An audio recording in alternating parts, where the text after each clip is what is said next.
नमस्कार, आप देख रहे हैं स्पेशल रिपोर्ट और आपके साथ में विजेंद्र सोलंकी।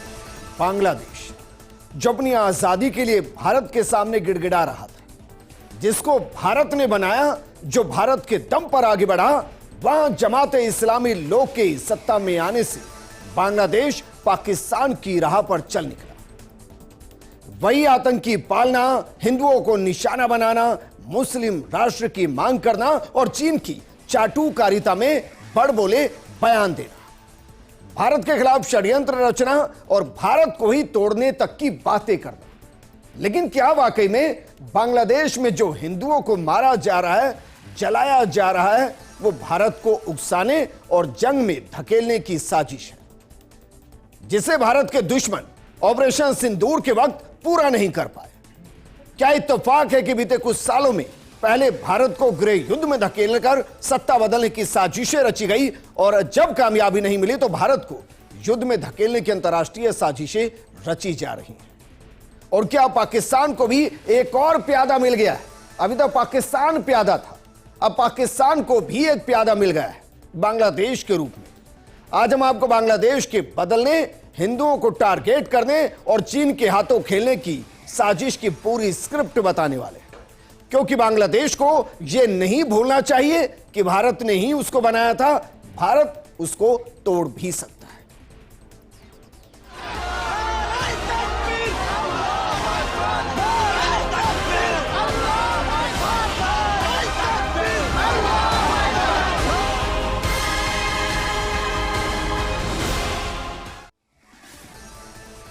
यह तस्वीर आप सबको याद होगी, प्रतीकात्मक तस्वीर है जिसमें दीपू दास को पहले नंगा किया गया, फिर उसे मारा गया और अधमरी स्थिति में जिंदा जलाया गया। लेकिन क्या दीपू दास का मरना वहां सिर्फ एक घटना है?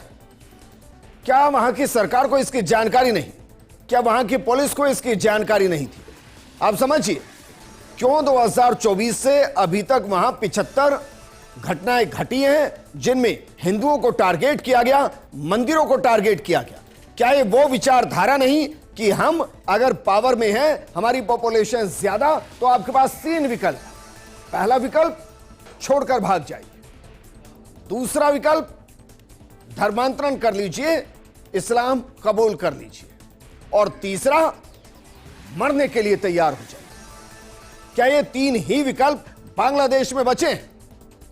और क्या ये जो हो रहा है उसके पीछे एक नई साजिश है कि भारत को उकसाना, जंग के लिए तैयार करना? अब जरा समझिए, क्या वाकई में बांग्लादेश भारत के लिए खतरा है, या पाकिस्तान बांग्लादेश को उकसा रहा है, या चाइना बांग्लादेश को उकसा रहा है? इसको समझने के लिए इसको पॉइंट वार समझेंगे कि क्या वहां हिंदुओं को टारगेट जो किया जा रहा है वो उस तरीके से कि भारत को उकसाया जाए, उसे जंग के मैदान में धकेला जाए। 7 सिस्टर्स स्टेट्स पर बुरी नजर बांग्लादेश की।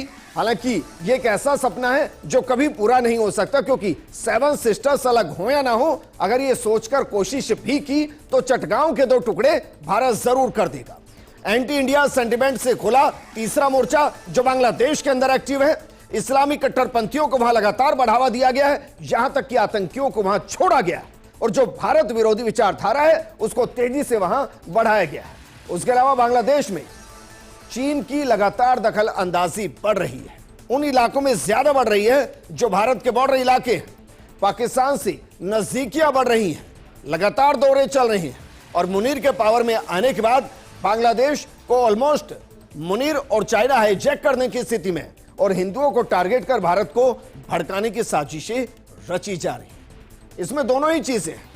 आप सोचिए जरा, अगर भारत सरकार कुछ ना करे और कहे कि बांग्लादेश का मामला है, तो वर्तमान में सरकार पर यह सवाल उठेगा कि बांग्लादेश में हिंदुओं को टारगेट किया जा रहा है और यहां सरकार कुछ नहीं कर पा रही। और अगर सरकार कुछ करेगी तो एक ऐसा मामला सामने आएगा जिसमें शायद जंग के हालात बने, क्योंकि सर्जिकल स्ट्राइक कॉमन मैन पर नहीं हो सकती। तो सवाल यह है कि आखिर यह सब क्यों किया जा रहा है, और यूनुस का नापाक इरादा दरअसल है क्या?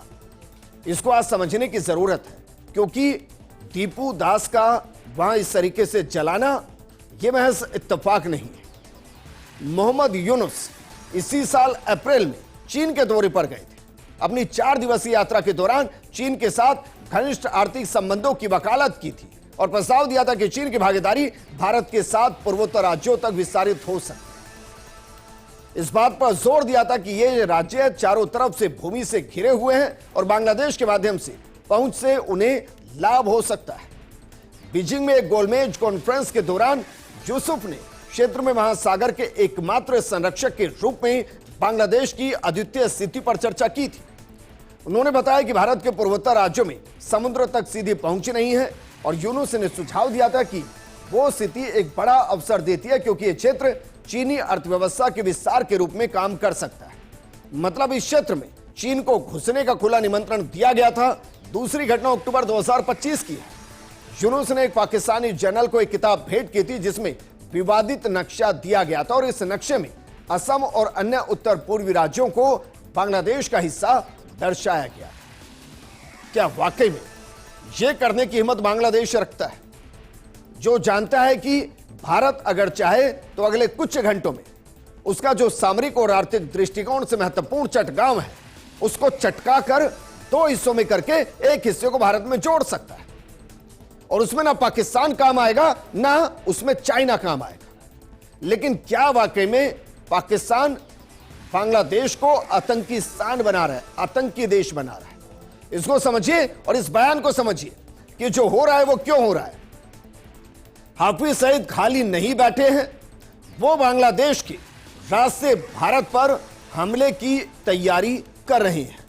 सैफुल्लाह सैफ जो कि लश्करे तैयबा से जुड़ा हुआ और खुले तौर पर बयान दे रहा है। तो क्या वाकई में जो पाकिस्तान आतंकियों का अभी तक लॉन्चिंग पैड था उसी पाकिस्तान ने अब बांग्लादेश को भारत के खिलाफ आतंकियों का लॉन्चिंग पैड बना दिया है और भारत को भड़काने के लिए हिंदुओं को टारगेट किया जा रहा है क्योंकि बांग्लादेश में इस्लामी कट्टरपंथियों को बढ़ावा दिया जा रहा है और उन्हें एक तरीके से खुला छोड़ दिया गया है।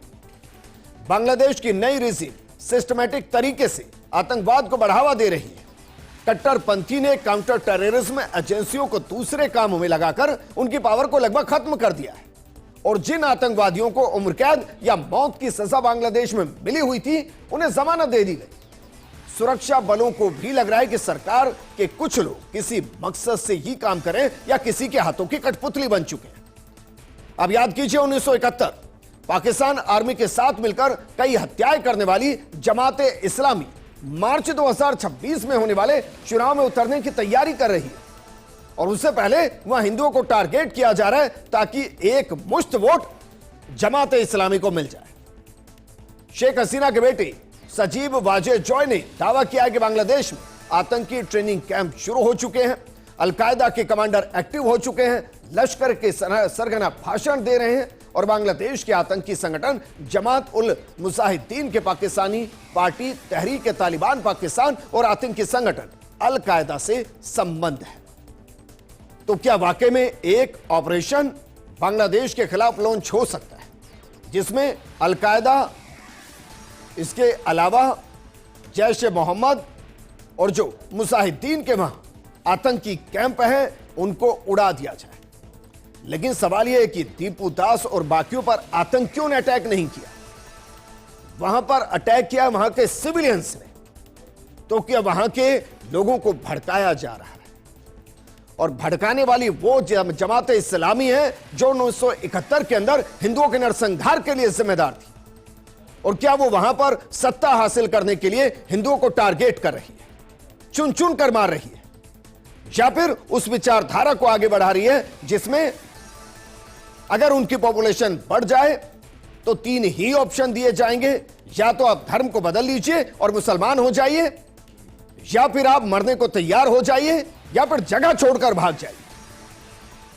लेकिन इस सब के बीच में एक और शब्द इस्तेमाल हो रहा है और उसमें बांग्लादेश की हिमाकत नहीं है कि वो ऐसे बयान दे। या तो वो चीन के उकसावे पर यह बयान दे रहा है या पाकिस्तान को खुश करने के लिए बयान दे रहा है और वो बयान है सिलीगुड़ी कॉरिडोर से जुड़ा, जिसको लेकर बांग्लादेश कह रहा है, वहां के कई छुटभैया नेता कह रहे हैं कि सिलीगुड़ी कॉरिडोर को काटकर 7 सिस्टर्स को भारत से अलग करके बांग्लादेश में मिला दिया जाए।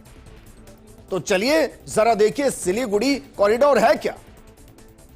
दरअसल सिलीगुड़ी कॉरिडोर को चिकन नेक कहा जाता है। यह नॉर्थ ईस्ट के 7 राज्यों को बाकी देश से जोड़ता है और इसकी लंबाई लगभग 40 किलोमीटर और चौड़ाई 22 से 30 किलोमीटर है।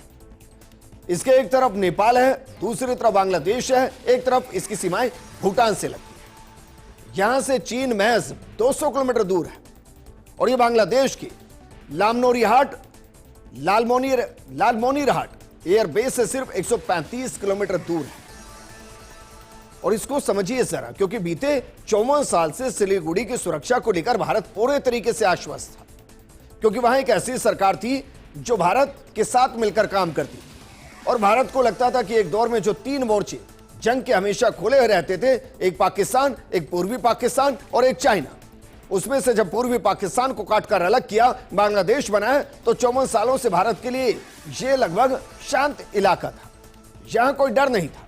लेकिन उसका पाकिस्तान के साथ मिल जाना, पाकिस्तान की हां में हां मिलाना, चाइना के हाथ की कठपुतली बन जाना, यानी कि भारत के खिलाफ यह तीसरा मोर्चा फिर से शुरू हुआ। और क्या वाकई में चिंता का सबब और जो वर्तमान में घट रहा है वो भारत को घेरने की एक साजिश है। लेकिन क्या भारत इस स्थिति को समझता है और क्या भारत ने इसके लिए तैयारी की है? क्या भारत यह समझ चुका था कि वहां जमात इस्लामी की सरकार आने के बाद, शेख हसीना की सरकार के जाने के बाद स्थितियां विपरीत होंगी? और भारत ने क्या इसके लिए तैयारी शुरू कर दी? क्योंकि बांग्लादेश में सत्ता बदलने के बाद से ही भारत समझ गया था कि उसके लिए मुश्किलें बढ़ने वाली है। तुरंत कई कदम उठाए गए जिससे भारत की सुरक्षा पुख्ता की जा सके। नवंबर में ही बांग्लादेश की सीमा से लगे धुबरी जिले में लचित बोरफुकत मिलिट्री स्टेशन की नींव रखी गई और ऐसे ही बिहार के किशनगंज और पश्चिम बंगाल के चोपड़ा में भारत बांग्लादेश बॉर्डर के पास 2 नए फॉरवर्ड बेस भी बनाए गए। ये तीनों ही लोकेशन सिलीगुड़ी कॉरिडोर के इर्द गिर्द की है, जिससे बांग्लादेश से जाने वाले किसी भी संभावित खतरे को रोका जा सके। बांग्लादेश की सीमा के आसपास भारत के कई सैन्य ठिकाने हैं और उन्हीं में से एक है इंडियन एयरफोर्स का Hasimara air station. Chicken neck की बेहद करीब स्थित यह एयरबेस 1962 में चीन के साथ युद्ध के बाद अस्तित्व में आया। बांग्लादेश बॉर्डर से इस एयरफोर्स स्टेशन की दूरी सिर्फ 80 से 100 किलोमीटर है और इंडियन एयरफोर्स का बेस रणनीतिक और सामरिक तौर पर बेहद महत्वपूर्ण है। यहां पर राफेल फाइटर जेट का स्क्वाड्रन तैयार है। इसके अलावा S-400 एयर डिफेंस सिस्टम और ब्रह्मोस के बेड़े की भी तैनाती की गई। वायुसेना के इस अड्डे पर दूसरे फाइटर जेट्स और कॉम्बैक्ट हेलीकॉप्टर्स भी तैनात हैं। भारत यदि चाह ले, अब समझिए, भारत अगर चाह ले तो चुटकों में बांग्लादेश को हिस्सों में बांट सकता है, लेकिन भारत ऐसा नहीं करेगा, क्योंकि भारत किसी की संप्रभुता को आघात नहीं पहुंचाता। लेकिन यहां सवाल भारत को ही चैलेंज करने का है और भारत इसको समझता था। इसीलिए उस सिलीगुड़ी कॉरिडोर के आसपास भारत ने एक ऐसा चक्रव्यूह रचा है जिससे बांग्लादेश कभी बाहर नहीं आ सकता। सिर्फ इतना नहीं, बॉर्डर पर भी भारत ने सख्ती की। अवैध घुसपैठ को रोका गया है। भारत और बांग्लादेश की 4000 किलोमीटर सीमा के कई इलाकों में फेंसिंग की गई है। दिसंबर 2020 में ही पश्चिम बंगाल बॉर्डर पर बीएसएफ का सर्विलांस बढ़ा दिया गया था। मेघालय बॉर्डर पर बीएसएफ जवानों को यूनिफॉर्म के साथ पहने जाने वाले कैमरे दिए गए थे, जो रात में भी सर्विलांस कर सकते थे ताकि घुसपैठ को रोका जा सके। बांग्लादेश में तख्ता पलट के बाद भारत सरकार ने नई रिजीम से संभावित खतरे को आंकते हुए अवैध प्रवासियों को निर्वासित करने का आदेश दिया। अगस्त 2025 तक ऐसे करीब 2500 लोगों को वापस बांग्लादेश भेजा जा चुका है। इसके अलावा इस साल जुलाई 2025 तक अवैध रूप से भारत आने की कोशिश कर रहे 3536 बांग्लादेशियों को रोका गया। लेकिन भारत के अंदर विरोध है। दीपू दास की हत्या के बाद भारत में विरोध और बदले की मांग की जा रही है। वहां हो रहे हिंदुओं पर अत्याचार को रोकने की मांग की जा रही है और यह व्यापक स्तर पर प्रदर्शन हुए। क्या इस सरकार पर दबाव बनाने की रणनीति है, या जो वहां घट रहा है उसके खिलाफ सरकार से कहा जा रहा है कि आप कुछ ऐसा कीजिए कि वहां हिंदू सुरक्षित हो? तो सरकार के पास क्या क्या विकल्प है, यह आपको बताएं। उससे पहले जरा समझिए कि एक बांग्लादेश जो कभी भारत से इधर उधर नहीं गया, वो बांग्लादेश आतंकी भाषा क्यों बोल रहा है? वो इसलिए बोल रहा है क्योंकि कट्टरता से कट्टर दोस्ती तक पाकिस्तान के साथ वो जुड़ चुका है। 1971 से पहले बांग्लादेश पाकिस्तान का हिस्सा हुआ करता था, तब इसे पूर्वी पाकिस्तान कहते थे, लेकिन सत्ता का केंद्र पश्चिमी पाकिस्तान ही रहा और 55% आबादी होने के बावजूद पूर्वी पाकिस्तान को बजट का सिर्फ 20% मिलता था। लेकिन शायद पाकिस्तान से दूर होने के बाद आज का बांग्लादेश ये भूल गया है कि वो पाकिस्तान कितनी यात्राएं उस जोर के पाकिस्तान आज के बांग्लादेश पर करता था और गिड़गिड़ाया था पूर्वी पाकिस्तान अलग होने की, और भारत ने उसकी सहायता की। आज वही पूर्वी पाकिस्तान जो बांग्लादेश बन चुका, वो जाकर पाकिस्तान की गोद में बैठ गया है। 1971 की जंग में पाकिस्तान की हार से नया देश बना था बांग्लादेश, और ये भारत ने किया था। शुरुआत से यह देश भारत के पाले में रहा, लेकिन अगस्त 2024 में सत्ता परिवर्तन के बाद से बांग्लादेश पाकिस्तान के करीब जा रहा है। एक साल में अंतरिम सरकार के चीफ मोहम्मद यूनुस 2 बार पाकिस्तान के पीएम शहबाज शरीफ से मिल चुके हैं। बांग्लादेश सेना के अधिकारी और नेता आर्मी चीफ आसिम मुनीर समेत कई अधिकारियों और नेताओं से मिल रहे हैं। 1971 की जंग के बाद नवंबर में पहली बार पाकिस्तानी युद्धपोत PNS सैफ चटगांव पोर्ट पहुंचा है, और बांग्लादेश की वजह से अब पाकिस्तान और चीन के युद्धपोत आसानी से भारतीय सीमा की निगरानी कर सकते हैं। दोनों देश अब रक्षा साझेदारी बढ़ाने पर ध्यान दे रहे हैं। बांग्लादेश और पाकिस्तान साथ में मिलिट्री एक्सरसाइज कर रहे हैं, हथियार बनाने की बात कर रहे हैं, और इसी वजह से पाकिस्तान की पहुंच भारत की पूर्वी सीमा तक हो जाएगी। यानी कि जिस मोर्चे को भारत ने बंद किया था, उस मोर्चे पर पाकिस्तान एक बार फिर से नजरें गड़ाए हुए, और वहां हिंदुओं को इसीलिए टारगेट किया जा रहा है ताकि वहां जमाते इस्लामी की सरकार आए, वो सरकार जो सीधे तौर से पाकिस्तान के हाथ की कठपुतली बने, क्योंकि पाकिस्तान खुद चाइना और अमेरिका के हाथ की कठपुतली है, और यह सिर्फ भारत को घेरने के लिए किया जा रहा है। और इसके लिए चाइना एक और रणनीति पर काम कर रहा है।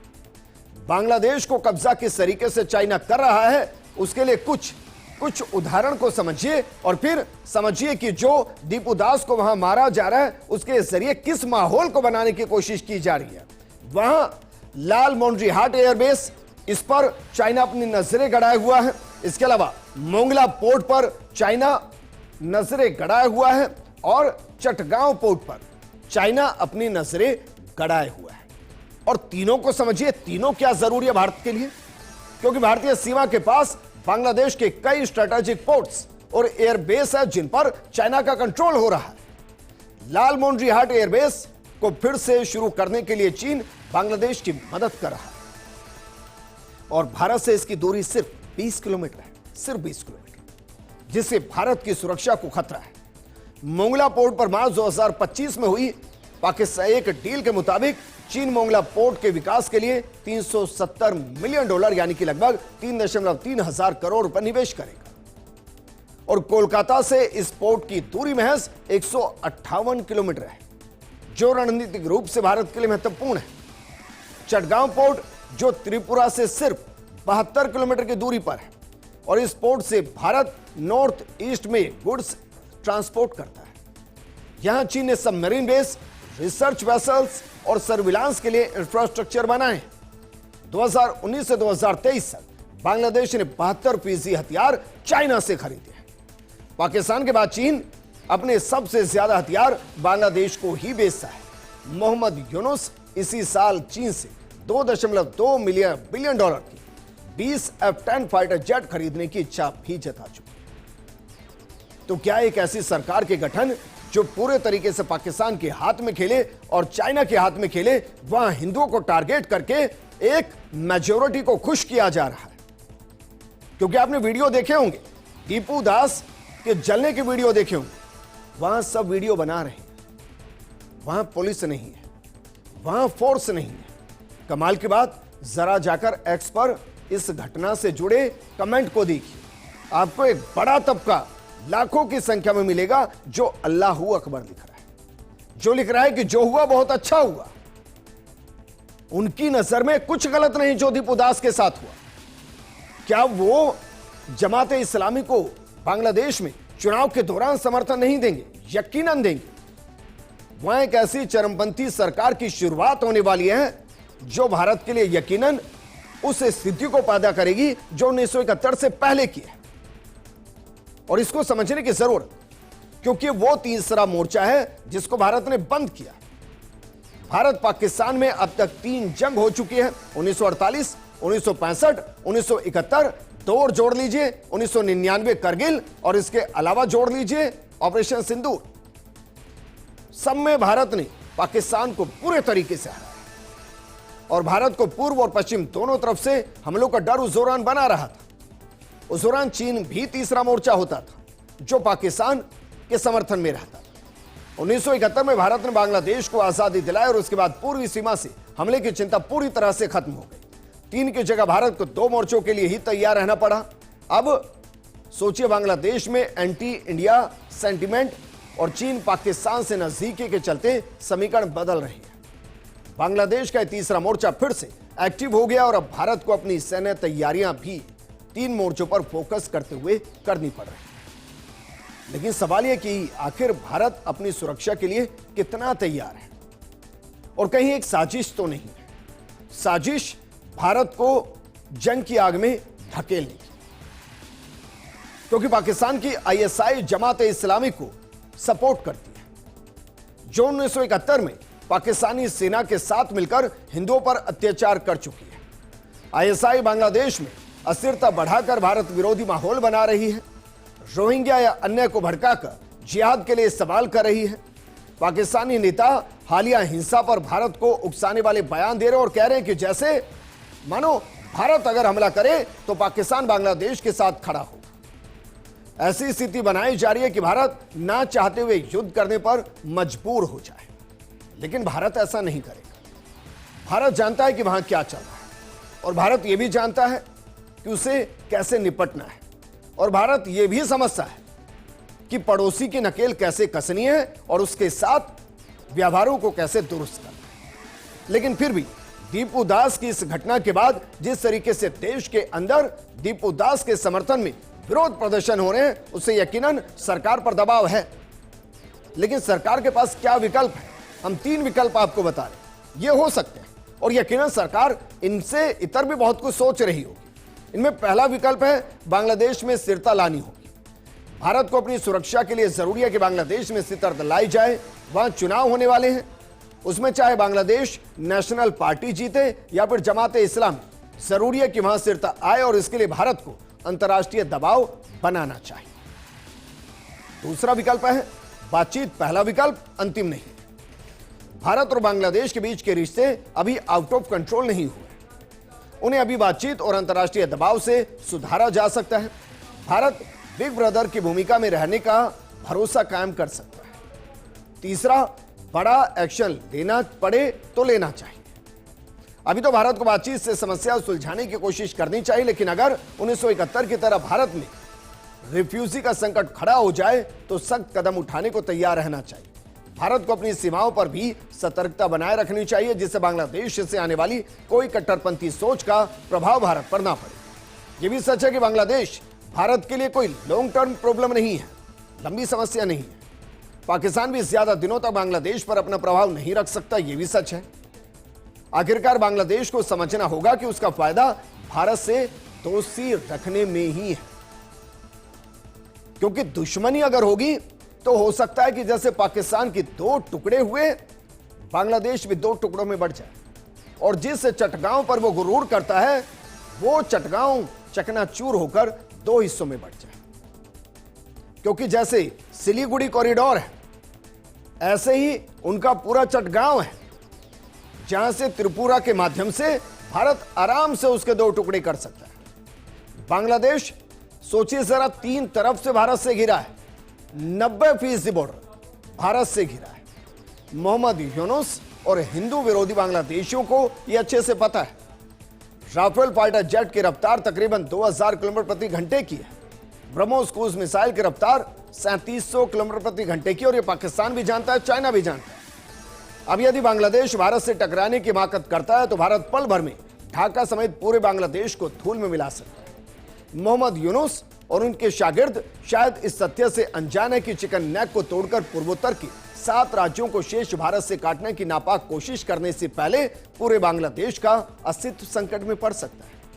हालात बिगड़े तो उनकी मदद के लिए ना चाइना आने वाला है और ना पाकिस्तान आने वाला है। आप सोचिए जरा, सर्जिकल स्ट्राइक पाकिस्तान पर हुई, कौन साथ आया? उससे पहले एयर स्ट्राइक हुई, कौन साथ आया? ऑपरेशन सिंदूर हुआ, कौन साथ आया?